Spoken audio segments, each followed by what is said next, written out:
নিজের হাতে রোপণ করা বটবটি গাছ থেকে বটবটি সংগ্রহ করে সরিষার বীজ থেকে তৈরি মাইক্রোগ্রিন মিক্স করে আজকে পাখির জন্য এক সুপার ফুড তৈরি করব।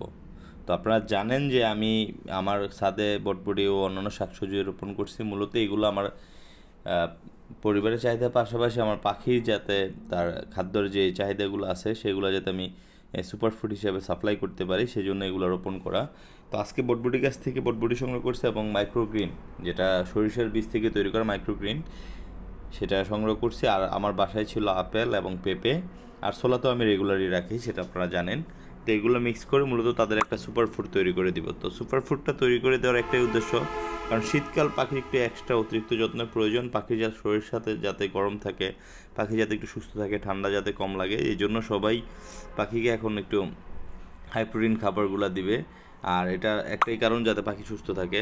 আর যেহেতু শীতকালীন যে শাকসবজিগুলো আছে এগুলোতে আপনার ঠান্ডা যে জনিত যে সমস্যাগুলো থাকে, যে এই সমস্যাগুলো এই শীতকালীন সবজিতে নিরাময়ের এক ধরনের উপাদান থাকে। কারণ আল্লাহ সকল কিছু তার সিজন অনুযায়ী সৃষ্টি করছে, একটাই কারণ যাতে মানুষ, যেমন আপনার যদি এই আপনার ফুলকপি বা পাতাকপি এগুলা সম্পর্কে একটু সার্চ দেন, তাহলে দেখতে পাবেন যে এগুলা ঠান্ডার জন্য খুব উপকারী, এবং ঠান্ডার সময় যদি এই শাক সবজিগুলো খাওয়া হয় সেক্ষেত্রে আপনার ঠান্ডা অতি তাড়াতাড়ি সেরে যায়।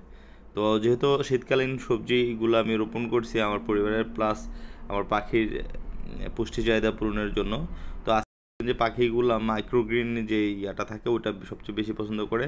আর মাইক্রোগ্রিনের পুষ্টি উপাদান সম্পর্কে আপনারা যদি না জেনে থাকেন, গুগলে সার্চ করে নেবেন।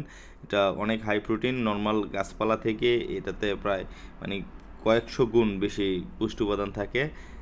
তো সবাই পাখিকে শীতে সুপার ফুড দেওয়ার চেষ্টা করবেন, এবং সবার পাখি ভালো থাকুক সেই দোয়া করি। এবং সবাই ভালো থাকবেন, আমার পাখি এবং আমার পাখাল পরিবারের সবার জন্য সবাই দোয়া করবেন। আসসালামু আলাইকুম।